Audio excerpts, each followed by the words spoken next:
Halo Sobat Sehat, pada siang hari ini kita bertemu dengan Dr. Dimas Raditya Budiono, SPOT, spesialis kaki dan pergelangan kaki.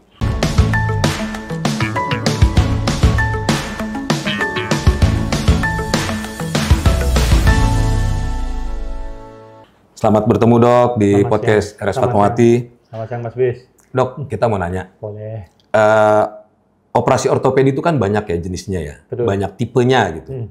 Saya pernah dengar tentang TAA Dok. TAA itu apa Dok ya? TAA itu dari bahasa Inggris, jadi istilahnya Total Ankle Arthroplasty. Mm-mm. Jadi itu merupakan suatu prosedur bedah ortopedi atau di dokter tulang ya, untuk mengganti sendi pergelangan kaki. Sendi pergelangan kaki. Betul. Jadi itu di sebelah mananya tuh Dok? Di pergelangan kaki, jadi antara di tulang kering sama tulang kaki. Tulang kering dan tulang kaki, oke. Jadi biasanya kan kalau kita sering dengar misalnya total knee arthroplasty atau ganti sendi dengkul, total hip ganti sendi pinggul. Nah, kita di tahun-tahun terakhir ini kita memang yang baru memang namanya total ankle. Jadi pergelangan kaki yang akan kita utak-atik nanti untuk digantikan. Jadi kaki dan pergelangan kakinya. Iya, di Oke. pergelangan kakinya tentunya. Nah, itu persiapannya apa aja Dok? Yang dibutuhkan untuk operasi si TAA total ankle ini, arthroplasty ini itu apa aja Dok persiapannya? Persiapannya pasti harus dari sisi pasien ya, dari sisi pasien bahwa pasien memang dengan mengalami ya indikasi. Jadi sebelum sampai persiapan kita indikasi dulu. Kalau indikasinya itu pasien memang mengalami pengapuran ya, pengapuran istilah atau bahasa lainnya osteoartritis. Osteoartritis ya. Tapi pengapurannya di pergelangan kaki. Nah, pengapuran di pergelangan kaki ini bisa macam-macam, bisa secara primer, artinya memang terjadi sendiri atau memang secara sekunder. Secara sekunder artinya dengan pasca trauma atau pasca infeksi misalnya seperti itu.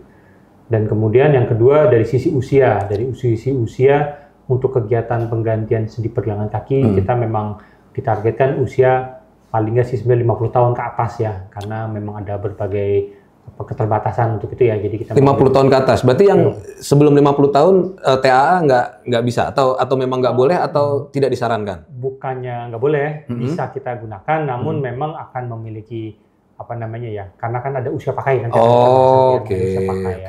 Apalagi pasien masih muda makin lebih aktif lagi. Tapi pada umumnya sih memang kita di atas 50 tahun dengan pengapuran primer maupun sekunder tadi. Dan terutama ya kita harus cek juga dengan masalah pasien lain, misalnya apakah pasien memiliki masalah di pembuluh darah di pergelangan kaki atau di kakinya, atau pasien ada masalah di diabetes atau kencing manis seperti itu.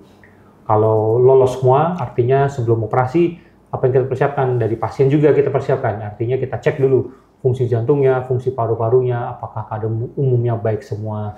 Kalau lolos semua, baru kita akan rencanakan untuk operasi tersebut seperti itu kira-kira. Nah, itu prosedurnya dari awal dia kontrol nih misalnya, bahwa dia bermasalah dengan kaki dan pergelangan kakinya. Terus kan harus rujuk ke jantung dulu buat periksa, buat kontrol dan lain-lain. Itu sampai akhirnya dia dioperasi, operasinya itu berapa lama dan akhirnya sampai dia bisa kembali pulih seperti sedia kala itu berapa lama Dok biasanya?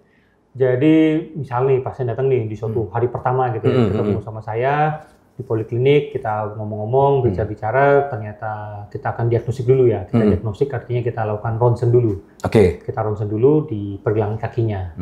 Dan namanya ada ronsen long leg atau ronsen skanogram namanya ya. Skanogram. Kalau skanogram itu kita lihat dari pinggul sampai pergelangan kaki dalam posisi berdiri. Setelah kita evaluasi, kita infokan ke pasien, Pak, Bu, kita ada masalah ini, kita sarankan untuk kasus ini kita lakukan penggantian sendi pergelangan kaki. Sendi pergelangan, oke. Kalau pasien memang setuju, nanti dengan pembiayaan dari asuransi swasta maupun dari private ya, bisa juga silakan. Sebelumnya ya, tentu saja kita persiapkan operasi. Tadi yang saya bilang tadi kita cek-cek ya, dari cek darah, dari foto paru-paru, dan kemungkinan juga kita mintakan CT scan di pergelangan kakinya. Dan itu sih sebenarnya bisa nggak makan waktu lama ya, karena dengan perkembangan sekarang ya bisa aja pasien mau operasi tinggal masuk ke rumah sakit, diperiksa-periksa di ruangan, nanti hari apa kita operasi. Jadi artinya bisa aja dalam waktu 3-5 hari setelah kunjungan pertama kita lakukan bisa ya. Jadi nggak perlu menunggu waktu yang cukup lama ya, misalnya bulan depan gitu misalnya, enggak ya Dok ya? Oh enggak, kan kita ada yang Fatmawati Orthopedic Center memang mengutamakan dari kualitas ya, kita dari kualitas. Jadi pasien masuk, periksa-periksa, beres semua Nah, tinggal jadwal operasi dan persiapan alatnya. Oke, mantap dok ya. Berarti memang pada dasarnya bukan secara khusus, tapi memang pelayanannya Fatmawati Orthopedic Center memang seperti itu gitu ya. Ya, cepat. Bisa mendukung seperti itu. Terus ketika operasi sudah selesai dok, masa pemulihan. Ini sepanjang pengetahuan saya sebagai orang awam ya. Biasanya kan kalau ortopedi itu setelah selesai operasi entah tulang, entah lutut, entah apa gitu kan, pasti ada kayak rehabilitasi medik. Betul. Entah dia harus pakai tongkat kah nanti dulu, pakai apa itu kalau yang pakai TA ini juga seperti itu juga dok. Oke, jadi untuk tindakan operasinya ini memang di pergelangan kaki ya. Jadi ruang operasinya juga memang nggak terlalu banyak ya. Oke. Jadi ada pertanyaan tadi, berapa lama sih operasinya ya? Kita operasi secara rata, kita operasi kalau tidak ada permasalahan ya dengan lancar semua ya, insya Allah lancar semua ya, kita antara 90 hingga 120 menit. 2 jam ya? 2 jam lah ya kira-kira setelah dan sampai kulitnya ditutup. Setelah operasi, pasien akan kita gunakan, kadang-kadang kita gunakan dengan gips paruh ya, gips namanya splint aja, untuk biar kakinya terfiksasi untuk istirahat dulu. Oh jadi nggak full satu kaki langsung, satu dari betis gitu nggak? Oh hanya di pergelangan kakinya aja kita fiksasi dari luar dengan gips yang separuh tadi atau posterior splint namanya untuk penyembuhan luka. Karena memang kadang-kadang menjadi tantangan adalah penyembuhan luka. Kita juga menggunakan drain ya. Drain itu artinya kita menggunakan selang yang dari dalam pergelangan kaki untuk disedot darah sisa ya. Kalau pasien bilang mungkin darah kotor, tapi sebenarnya bukan darah kotor ya. Tapi itu merupakan suatu darah sisa dari operasinya. Tapi itu pasti ada dok ya? Pasti ada.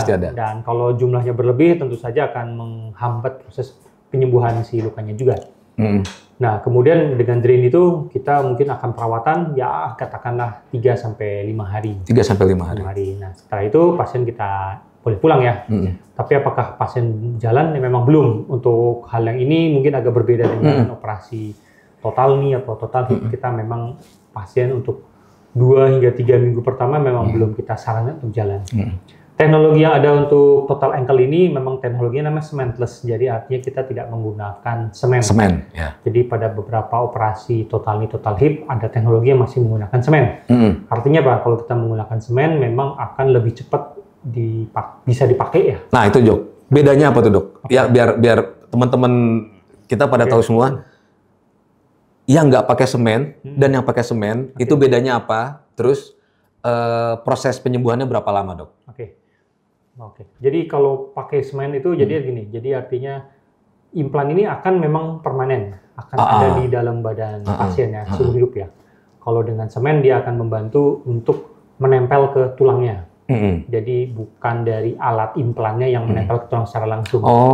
Nah, jadi makanya dia bisa recovery-nya, pemulihan untuk mulai belajar berjalannya bisa relatif lebih cepat ya.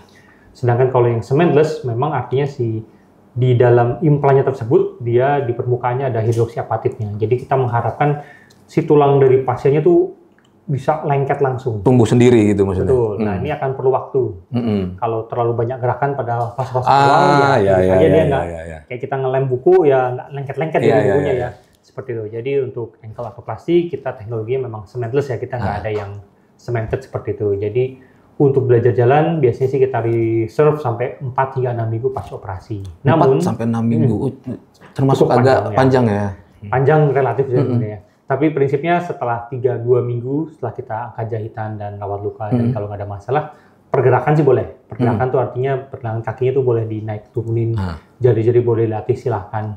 Tapi untuk menapak, untuk menopang berat badan memang belum ya. Tunggu dulu deh ya, paling nggak 4 minggu deh. Itu komplikasinya apa tuh dok? Kalau misalnya pasiennya punya yang kayak tadi dokter bilang ada komorbid lain kayak diabetes, itu komplikasinya apa dan risikonya apa kalau dilakukan operasi TA itu? Ya, jadi kalau diabetes misalnya contoh ya, diabetes itu memang menghambat proses penyembuhan lukanya. Jadi artinya lukanya menjadi lebih lama sembuhnya.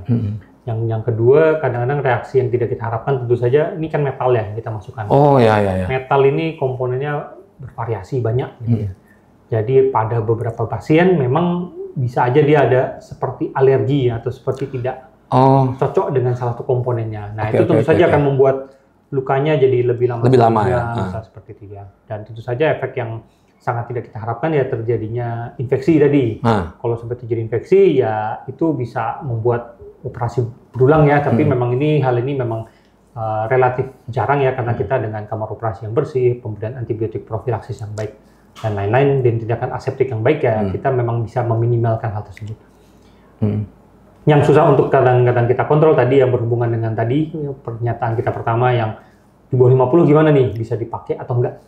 Nah, jadi si artroplasti implannya ini ya, si implannya ini tentu saja kita harapkan dia bisa nempel ke tulang dan menjadi nggak jadi tulang ya. Iya. Itu di proses 4 sampai 6 minggu tadi itu ya. Ya, sekian tahun dia tetap ada, namun karena nih pergelangan kaki areanya relatif kecil, gerakannya relatif banyak, memang jadi namanya osteolisis ya. Jadi si implan itu lama-lama kayak menjadi longgar lama-lama dalam jangka panjang.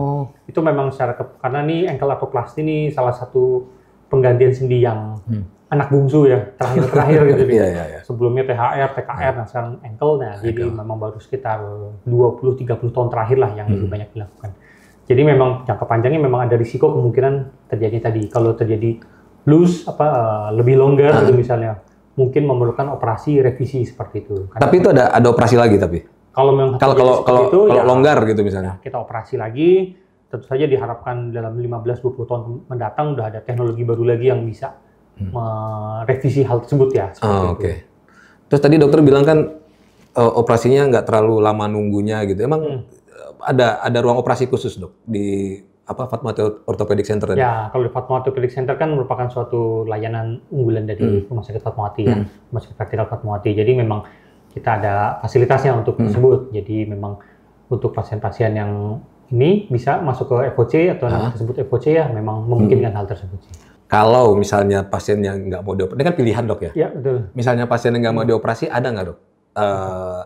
Penanganan yang non operasi gitu misalnya. Oke, jadi tadi kan berangkatnya dari pengapuran ya atau OA lah yang kita sebutnya ya. OA. Kalau memang tidak bersedia atau tidak mau dioperasi dulu ya kita ada rehab medik juga di sini dengan bagian ortotik prostetik ya. Prostetik. Jadi bukan prostetik, kita bukan diganti kaki palsu. Kita menggunakan ortotiknya. Jadi artinya kita menggunakan sepatu khusus lah misalnya. Intinya kan dengan pengapuran sakit karena ada gerakan. Jadi kalau gerakannya kita minimalkan, seharusnya sakitnya berkurang juga. Jadi kita bisa menggunakan ortotik seperti itu. Jadi teman-teman kalau misalnya pergelangan kakinya bermasalah, belum tentu harus dioperasi. Ada pilihan lain yang namanya ortotik prostetik. Itu ada juga di Fatmawati. Tapi misalnya harus operasi, kita tanya sama Dokter Dimas. Jadwalnya kapan dok? Ada di FOC? Kalau di FOC saya di hari Selasa dan Jumat siang. Selasa dan Jumat siang. Jam berapa tuh dok? Jam 12 sampai jam 1 atau jam 2 kira-kira. Oke. Penjelasannya cukup komprehensif. Dokter ada closing statement buat disampaikan ke teman-teman Sobat Sehat? Ya. Silakan dok. Jadi Sobat Sehat, bahwa memang teknologi selalu berkembang, bahwa termasuk juga di dalam dunia kaki dan pergelangan kaki. Mungkin 10 tahun yang lalu belum ada nih yang namanya kaki dan pergelangan kaki, namun sekarang kita sudah ada. Dan untuk kasus-kasus yang dulu yang kita tangani dengan cara berbeda, sekarang kita dengan teknologi juga dengan cara yang baru juga ya, dengan namanya itu total ankle arthroplasty. Jadi dengan teknologi ini kita bisa mempertahankan dari fungsi sendi pergelangan kaki tentunya. Dan itu sudah bisa kita lakukan di Indonesia untuk saat ini. Ya mungkin demikian sih. Terima kasih banyak dok atas penjelasannya yang cukup jelas. Sobat Sehat, demikian obrolan singkat kita dengan Dokter Dimas yang saya yakin bisa menambah hasanah pengetahuan kita tentang perumah sakitan, pelayanan rumah sakit, dan terkhusus dengan Fatmawati Orthopedic Center. Cukup sampai di sekian dan kita berjumpa lagi pada episode yang mendatang.